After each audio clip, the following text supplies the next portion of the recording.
All right, Jeff Price here with Leading Edge Strategies, and I want to continue on the topic we were talking about previously on flight schools and the issues that they've been facing since the pandemic. Flight schools are one of the industries that have been hit the hardest during this coronavirus pandemic.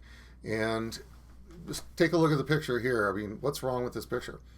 What's really wrong with the picture is you've got not enough cars in the parking lot, way too many planes on the ramp.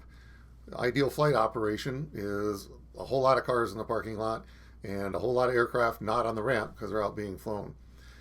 So the topics that I'm going to hit on here really are focusing about the closures of the flight schools. Many flight schools were shut down by the state government. The governors ordered them to be shut down as part of other non-essential businesses. That's wrong. Flight schools are an essential part of aviation. Aviation is an essential part of the critical infrastructure to the United States. Just ask the Department of Homeland Security, it's right on their website. So, interestingly enough, the FAA has really ridden the fence on this one. They haven't really committed one way or the other. Their response typically has pretty much been about these lines, frankly. Usually they would jump in and say states can't control federally regulated airports, federally operated airports under grant assurances and stuff. But this time they put out a memo on April 4th, which kind of told the governors, if you think you need to close that flight school down for public safety, well, then do it. But if you don't have to, then don't. So they really left it back in the hands of each individual state. And oftentimes governors don't really understand aviation that well. I can sympathize with you. So the second reason a lot of flight schools shut down is just lack of students. Students not wanting to take the chance, or instructors, to pick up the virus.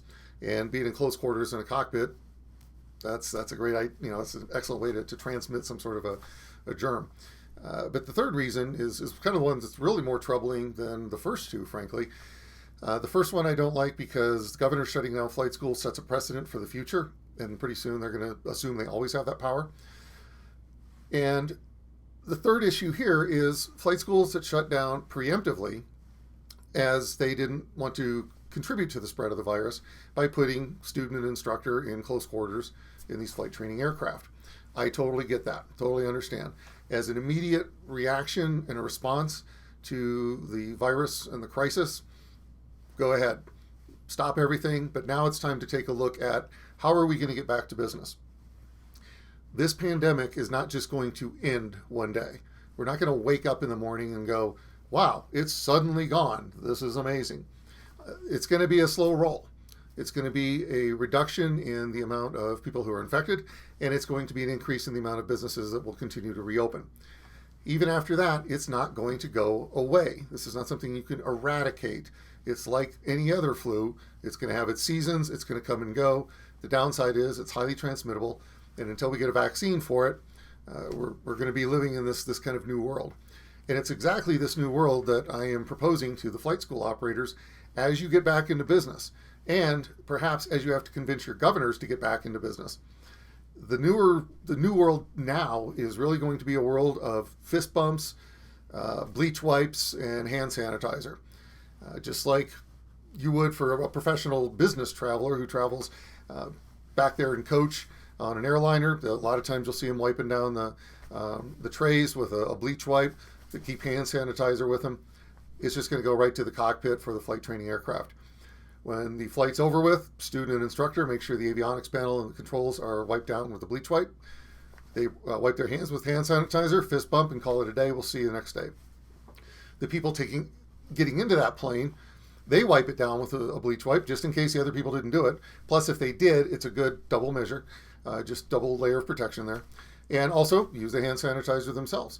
And if one of them is feeling sick, don't fly that day. You don't need the hours that bad.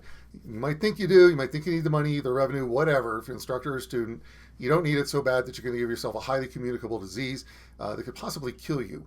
So exercise, do what the airlines do what the aircraft charter operators do. Clean the aircraft, keep it clean. And if you're not feeling good, don't show up to fly. All right, that's my bit for flight schools. We're going to talk a little bit more about that tomorrow and some of the other impacts to our industry that leads to.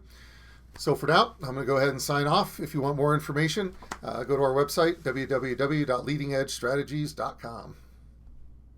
Elvis has left the building.